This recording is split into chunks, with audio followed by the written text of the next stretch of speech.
Okay, सो अभी आपके सामने कुछ डेफिनेशंस आप देख रहे हैं, all the major and basic definitions, जिसकी हेल्प से हम समझेंगे रैंडम वेरिएबल।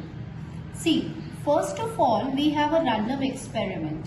देखिए, सबसे पहले मैं आपको समझा रही हूँ कि what do you mean by an experiment. देखिए, आपकी कोई प्रॉब्लम है, कोई क्वेरी है, उसको आप सॉल्व करना चाहते हैं, उसको आंसर करना चाहते हैं, तो उसके लिए हम एक एक्शन परफॉर्म करते हैं, एक एक्सपेरिमेंट कंडक्ट करते हैं ना। एक्सपेरिमेंट का नेचर जो है वो टू टाइप का नेचर हो सकता है। क्या नेचर है एक्सपेरिमेंट का? एक होता है आपका डिटर्मिनिस्टिक एक्सपेरिमेंट और एक होता है आपका प्रोबेबिलिस्टिक एक्सपेरिमेंट, है ना। ये नेचर होता है। अब डिटर्मिनिस्टिक मतलब ऐसा एक्सपेरिमेंट जिसका हमें आउटकम मतलब रिजल्ट, वो पहले से ही पता है। कैसे पहले से ही पता है? जैसे ट्राइंगल है, तो मुझे पहले से ही पता है, आई नो दिस रिजल्ट की सम ऑफ द ट्राइंगल 180 होगा। एक अगर मेरे को किसी भी पार्टिकल की वेलोसिटी निकालनी है, तो I know this equation v is equals to u plus 80। तो ऐसे कुछ आउटकम्स जो प्रिडिक्टेबल हैं, जिनका नेचर प्रिडिक्टेबल है, इन एडवांस आपको पता है कि ये रिजल्ट आने वाला है, ऐसा होने वाला है। And some of the experiments are probabilistic. Probability मतलब क्या होता है? चांस, मतलब अनसर्टेनिटी, मीन्स जिसको आप प्रिडिक्ट नहीं कर सकते। तो वैसे जो एक्सपेरिमेंट्स होते हैं ना, फॉर एग्जाम्पल जैसे ले लो डाई। अब आपको पता है कि ठीक है, डाई का नंबर ये है 1 से 6 तक, लेकिन कौन सा आउटकम आएगा ये हमें नहीं पता। ठीक है, मतलब हम ये पहले से ही नहीं बता सकते कि 3 आएगा या 4 आएगा। तो ऐसे कोई एक्सपेरिमेंट्स जिसका आउटकम हम एडवांस में प्रिडिक्ट नहीं कर सकते, लेकिन बहुत सारे सेवरल पॉसिबल आउटकम में से कोई एक आउटकम आ सकता है, उनको कहते हैं अनप्रिडिक्टेबल एक्सपेरिमेंट, प्रोबेबिलिस्टिक एक्सपेरिमेंट या रैंडम एक्सपेरिमेंट। ठीक है, तो हम फटाफट ये देख लेते हैं। Random experiment is one whose outcomes cannot be predicted in advance, जिसके बारे में हमें पहले से नहीं पता होता, और इनको ये भी बोला जाता है। जैसे कॉइन है, डाइस है, कोई बॉल निकाल रहे हो आप बैग में से, या फिर आप कोई कार्ड ड्रॉ कर रहे हो 52 कार्ड्स में से, these are all random in nature. ठीक है, रैंडम मतलब एकदम से, अचानक से, जिसको आप, जो अनसर्टेन है, जिसको आप प्रिडिक्ट नहीं कर पा रहे। अब क्या हो रहा है, रैंडम एक्सपेरिमेंट जो है ये तो हमने समझा। देखो, मैं इसको इन शॉर्ट लिख रही हूँ, रैंडम एक्सपेरिमेंट। अब इससे एक कॉन्सेप्ट आया। किसका कॉन्सेप्ट आया? सैंपल स्पेस का।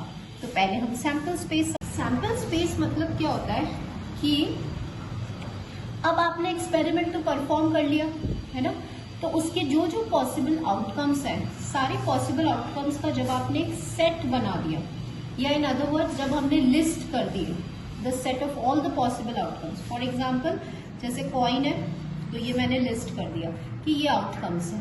हाँ, पॉसिबल आउटकम्स क्या क्या हो सकते हैं? 2 कॉइन को टॉस करोगे तो ये पॉसिबल आउटकम्स है। तो ये जो आप लिस्टिंग कर रहे हो सारे आउटकम्स के, सारे रिजल्ट्स के, किसके रिजल्ट्स? रैंडम एक्सपेरिमेंट के रिजल्ट्स। इस लिस्टिंग या इस सेट को एक नाम दे दिया गया, and that is your sample space. इस सैंपल स्पेस को हम ऐसे रिप्रेजेंट करते हैं, कैपिटल एस से, या समटाइम्स ऐसे, ओमेगा से।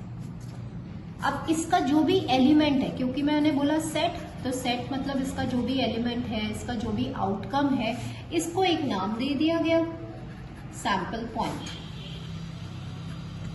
ठीक है, तो ये आपका सैंपल स्पेस होता है। तो हमने क्या लिखा है? Just see, it is a set of all the possible outcomes of a random experiment and each outcome या element in the sample space is known as a sample point, denoted by this नाम। Now अब basically हमें target क्या है हमारा? हमें कौन सा कॉन्सेप्ट समझना है? हमें रैंडम वेरिएबल समझना है। हमें ये समझना है कि ऐसा क्या हो गया कि what leads to the concept of random variable, या रैंडम वेरिएबल की क्या जरूरत है, why we are studying this random variable. तो उसको समझने के लिए हम सबसे पहले, मैं जो एक बात कह रही हूँ हम वो समझेंगे। देखिए, सैंपल स्पेस का, इस सैंपल स्पेस का नेचर होता है। अब वो जो नेचर है ना, वो ऐसा भी हो सकता है। कैसा हो सकता है? या तो मैंने यहाँ पे लिखा है नॉन न्यूमेरिकल या न्यूमेरिकल। ठीक है, तो पहले हमने एक्सपेरिमेंट परफॉर्म कर दिया, फिर हमने सारे आउटकम्स को लिस्ट कर लिया, तो इससे कौन सा कॉन्सेप्ट आ गया आपका, सैंपल स्पेस का। अब सैंपल स्पेस का जब हमने नेचर ऑब्जर्व किया तो हमने बोला कि ठीक है, जब सपोज यही वाला एग्जाम्पल लेते हैं कि 2 कॉइन्स को टॉस किया, तो आपने तो सिंपल लिस्ट कर दिया, लेकिन इसका नेचर कैसा है, इसका नेचर है नॉन न्यूमेरिकल। नंबर्स में कहाँ आ रहा है इसका आंसर, है ना, तो इसका नॉन न्यूमेरिकल को आप क्या बोल सकते हो, क्वालिटेटिव नेचर का है ये, है ना। सपोज मैंने बोला है कि मैंने एक स्टूडेंट का टेस्ट लिया, अगर स्टूडेंट का टेस्ट लोगे और उसका सैंपल स्पेस लिस्ट करोगे तो ऐसे ही तो लिस्ट करोगे कि पास या फेल। अब ये नंबर्स में कहाँ आ रहा है, यस या नो फॉर्म में, है ना। कोई भी प्रोडक्ट है, प्रोडक्ट कैसा हो सकता है, या तो अच्छा हो सकता है, गुड हो सकता है, या डिफेक्टिव हो सकता है, बैड हो सकता है। तो आपने इसको लिस्ट कर दिया, तो ये सैंपल स्पेस हो गया, लेकिन इस सैंपल स्पेस का नेचर कैसा है, नॉन न्यूमेरिकल है, क्वालिटेटिव नेचर है।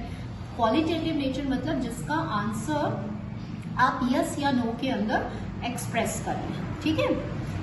तो हमने एक ऑब्जर्व किया, ये हमारा ऑब्जर्वेशन है कि भाई सैंपल स्पेस ऐसा भी आ सकता है।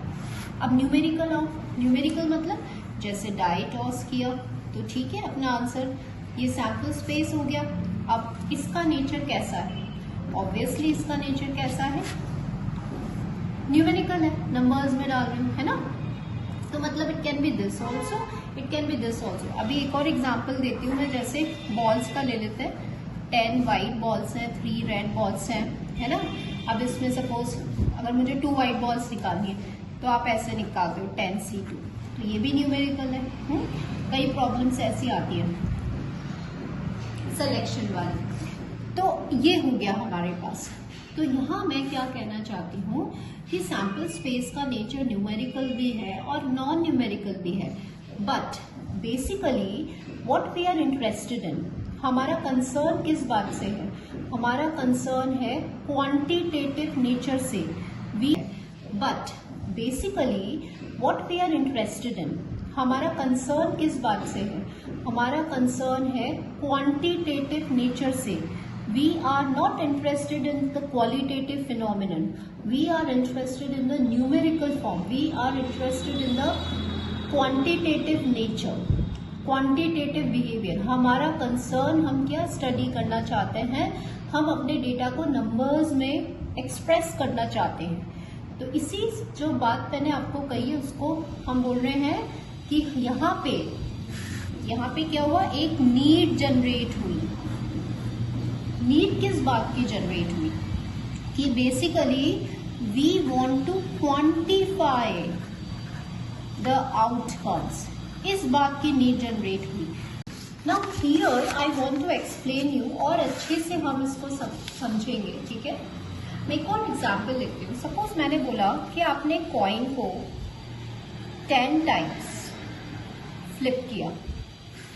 अब जब आप कॉइन को 10 टाइम्स फ्लिप करोगे और इसकी लिस्टिंग करोगे कि आउटकम्स में कैसे आएंगे, तो या तो पहली बार में हेड आया, फिर टेल, फिर हेड, फिर टेल, टेल, टेल, ऐसे ही लिस्ट करोगे ना। मतलब आप कैसे लिस्ट कर रहे हो, sequence of head and tail list कर रहे हो। लेकिन मैंने देखा कि मैं इसमें इंटरेस्टेड नहीं हूँ।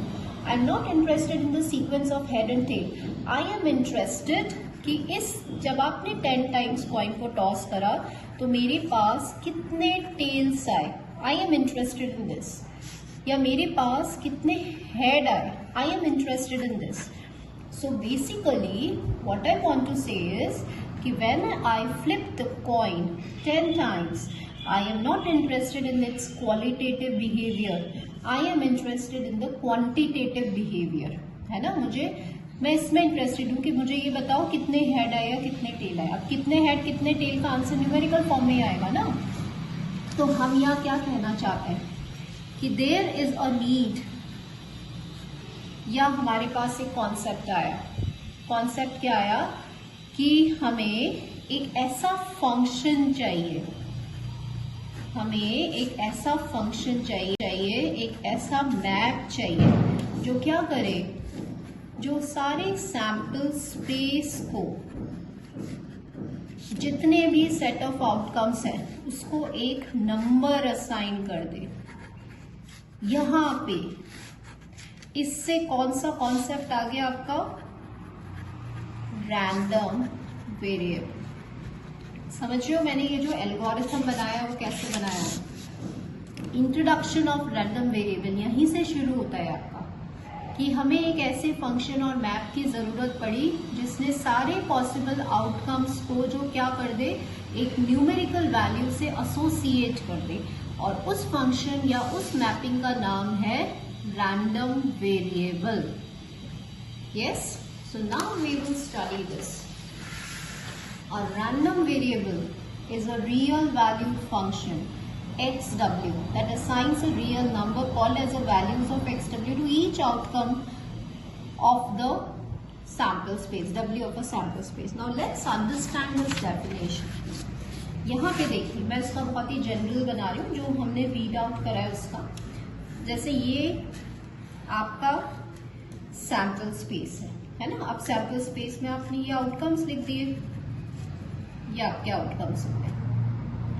अब यहाँ पे ये एक फंक्शन जा रहा है, अब यहाँ पे कुछ वैल्यूज हैं 0, 1, 2, 3, 4, इंफिनिटी और माइनस इंफिनिटी, जो भी वैल्यूज हैं, है ना। तो अब क्या हो रहा है, इसको मैं यहाँ R लिख दूँ। अब यहाँ पे XW मैंने बनाया, XW क्या है, ये रैंडम वेरिएबल है आपका, है ना। ये रैंडम वेरिएबल है या ये एक फंक्शन है आपका। ये फंक्शन का काम क्या है, ये जो आउटकम्स हैं W वाले आउटकम्स, तो देखो मैंने इसको डेफिनेशन में कैसे लिख दिया, W is an element of S, ऐसे लिख दिया। सो अब क्या हुआ, इन सारे आउटकम्स को कैसे लिख दिया, W is an element of S। तो अब आप मैपिंग करना शुरू करोगे, जैसे इसको 0 नंबर मिला, 1 नंबर मिला, 2 नंबर मिला, है ना। तो यहाँ हम क्या बोल रहे हैं, रियल वैल्यूड फंक्शन है जो क्या कर रहा है, इतने आउटकम्स जो भी हैं आपके सैम्पल स्पेस को, उसको मैप कर रहा है किसी नंबर में, है ना। अब देखो फंक्शन की जब भी बात होती है, एक minute take this new paper, yes. अब जब हम फंक्शन की बात करते हैं तो आपको पता है कि जब आप फंक्शन की बात करोगे तो दो टर्म्स आ जाएगी, एक डोमेन आ जाएगी, एक रेंज आ जाएगी। तो डोमेन मतलब क्या होता है, ये सैम्पल स्पेस, ये डोमेन हो गया, क्योंकि यहाँ से शुरू हो रहा है, आउटकम्स को क्या कर रहा है, ये आउटकम्स है। और रेंज मतलब क्या होता है, जैसे ये मैंने वैल्यू लिख दी, ये मैपिंग कर रहा है, तो ये इसका इमेजेस है, जिसे आप इमेजेस बोलते हो ना, इस इमेजेस के सेट को रेंज बोलते हैं। अब ये कहाँ से कहाँ तक वैल्यू ले सकता है, ये माइनस इन्फिनिटी से प्लस इन्फिनिटी तक वैल्यू ले सकता है, तो इसको हम बोलते हैं कोडोमेन। अब ये सारी टर्म्स से आप फेमिलियर हैं, है ना। तो कोडोमेन तो क्या हो गया, रियल नंबर्स हो गया, क्योंकि माइनस इन्फिनिटी से प्लस इन्फिनिटी तक वैल्यू ले सकता है। एस क्या हो गया, इसका डोमेन हो गया, सैम्पल स्पेस, है ना। रेंज मतलब जो इसकी इमेज, रेंज को हम बोलते हैं वैल्यूज।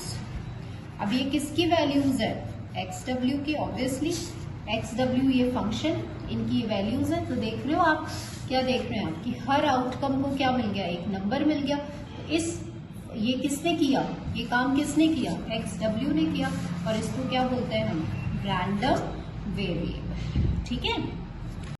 सो अभी जो हमने समझा, क्योंकि फंक्शन है तो देखो इसमें डोमेन भी होगा, रेंज भी होगा। तो डोमेन तो क्या हो गया आपका, सैम्पल स्पेस हो गया, है ना। रेंज क्या हो गया, जितनी भी वैल्यूज है, जो भी जिसपे भी इसने मैपिंग करा, या जो इमेज आया 0, 1, 2, 3, 4, है ना, that is known as a range. तो रेंज ऑब्वियसली किसका सबसेट हुआ, रियल नंबर्स का सबसेट हो गया। अभी जैसे यहाँ पे हमने मैप करके देखा है कि आपने दो कॉइन्स जब फ्लिप करे तो उसका ये सैम्पल स्पेस हुआ। ये सपोज मैंने कुछ वैल्यूज लिख दी, तो अब मेरे पास देखो मैंने क्या किया, सबसे पहले तो मैंने बोला कि आप किस में इंटरेस्टेड है। मैं यहाँ पे क्या जानना चाहती हूँ, मैं यहाँ पे ये जानना चाहती हूँ कि कितने हेड्स आए जब आपने एक्सपेरिमेंट परफॉर्म किया। तो ठीक है, अब जैसे आपने ये पूरे आउटकम्स लिख दिए, सारे सैम्पल स्पेस लिख दिया, तो हेड दो हेड है ना, तो ये किस पे मैप कर रहा है, 2 पे कर रहा है। यहाँ पे 1 है तो ये 1 पे कर रहा है, यहाँ पे भी 1 हेड है तो 1 पे, और यहाँ बिल्कुल भी हेड नहीं है तो ये 0 पे। तो ये जो हो गया, ये इसकी रेंज हो गई। क्या रेंज हो गई, 0, 1 और 2 जो इसने वैल्यूज ली। रेंज बोलो, वैल्यूज बोलो, किसकी वैल्यूज बोलोगे, इस रैंडम वेरिएबल XW की।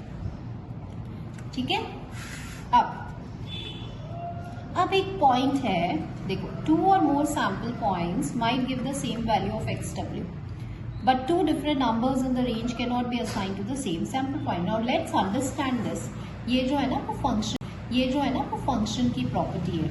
ये क्या कहता है कि जैसे यहाँ पर आप एच टी और टी एच देख रहे हो, है ना. I just draw it. जैसे ये दो है, आपके पास एच टी है और टी एच है. इनमें कितने, इनकी आंसर क्या है दोनों का, इनका रेंज क्या है, इमेज क्या है, दोनों की 1 है ना, क्योंकि दोनों में 1 1 हेड है. तो ये क्या कह रहा है, इसको समझो. ये कहता है, just understand, 2 or more sample points might give the same value. ये 2 सैंपल पॉइंट्स हैं, तो ऐसा हो सकता है कि 2 सैंपल पॉइंट्स आपको एक ही वैल्यू दे, जैसे यहाँ हो रहा है.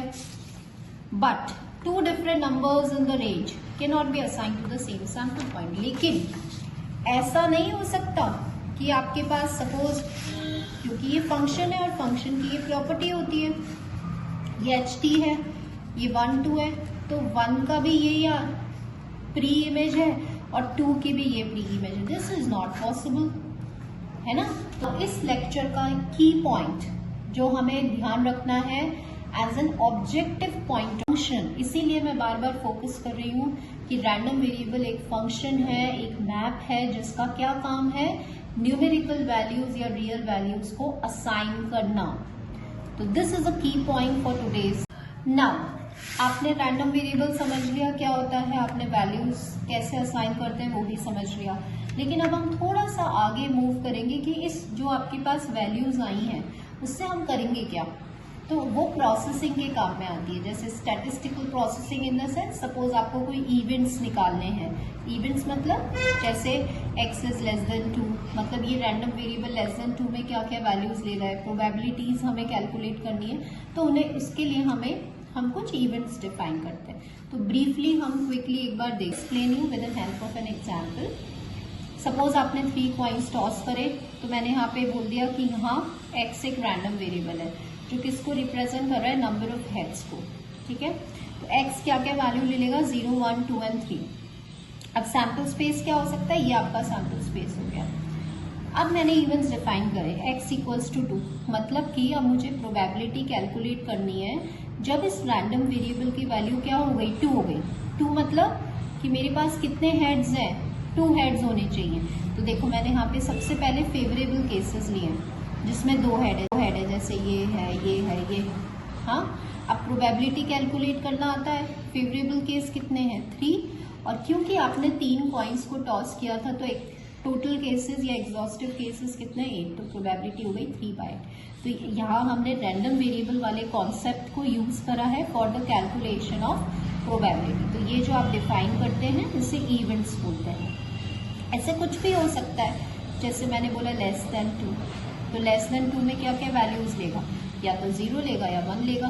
तो आपने यहाँ पे वो सारे केसेस लिख दिए जिसमें हेड या तो 0 है जैसे यहाँ पर, या हेड एक बार आ रहा है जैसे यहाँ पर. तो काउंट करो, वी हैव 4, तो 4/8 इज अ आंसर.